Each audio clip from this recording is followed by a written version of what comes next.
If we come back to our original site on WordPress.com and look under Appearance Themes, we can see that we're using the 2012 theme. What we'll want to do then is on our new site, come under Appearance Themes and make sure that we activate the 2012 theme. Now, if you're using a different theme on your WordPress.com site, you'll have to go find if that theme is available for WordPress.org as well. However, luckily, most of the themes here are made by really good theme companies that also have a version of it available for WordPress.org. If you're using a premium theme, though, however, you may need to repurchase that premium theme in order to use with your .org site.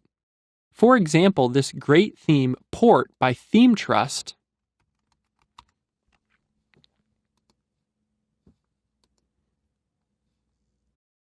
is one that you could go to their website and purchase so that you could use it with .org.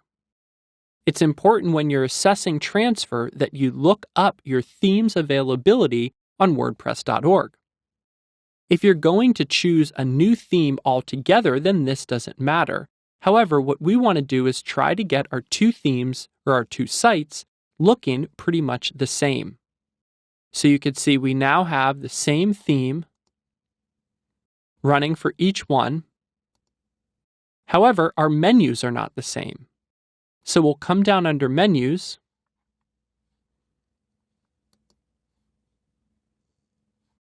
and make sure that we have our menu assigned to the proper place. Come back and look at our site, and we can see the menus are now correlating.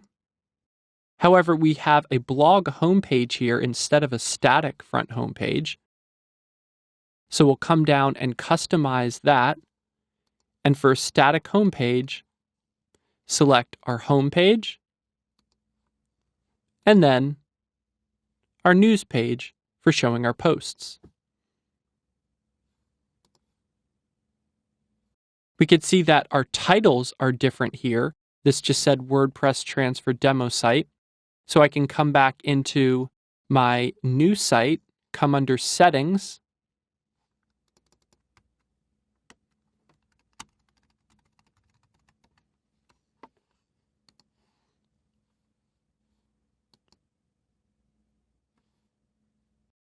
and now we could see that that's showing. Whether we want to configure and customize this, we could actually have it remove our tagline here or customize what that's saying so that it looks just the same.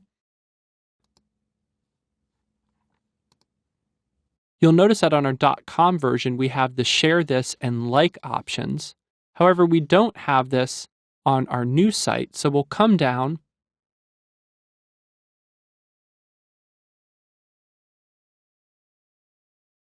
and look at the sharing options that we have here, and you could begin to connect your accounts together so that you could activate these on your site.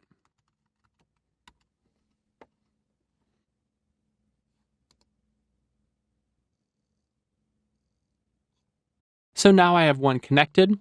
It also gives you Google Plus profile integration, and this will help how your site shows up to search engines as well as how it's listed within Google. So I encourage you to follow this step as well, and if it's appropriate, go ahead and add in your own Google Plus account profile. We could also see that we have these buttons here in order to let people share this.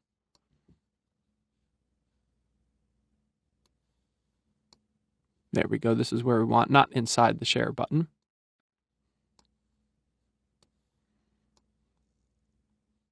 And then we could determine how we want this to be set up, as well as where we want it to show up on our site.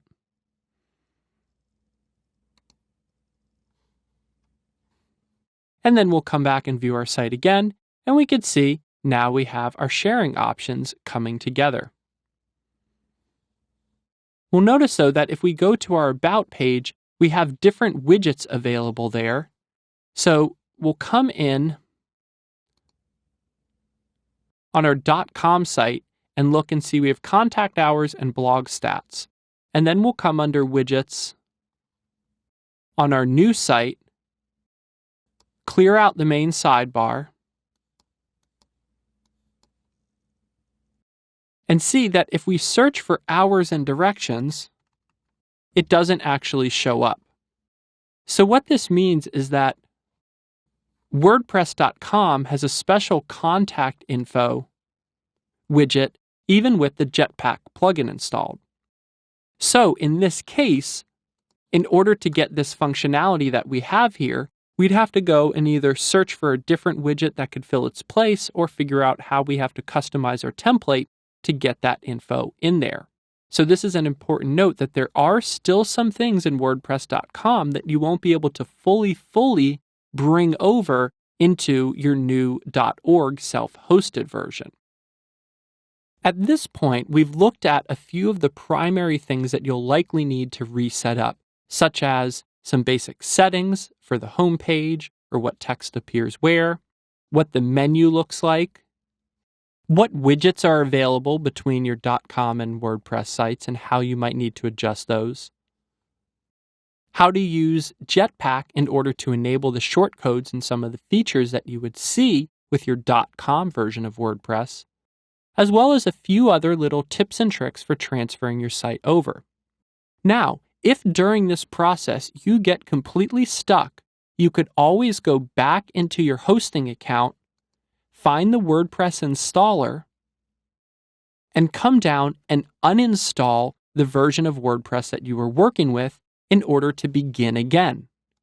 If you work through it too many times and you find that you're still having trouble, it might be worth it at that point to hire a developer or use the guided transfer from WordPress.com to make sure that everything gets done smoothly.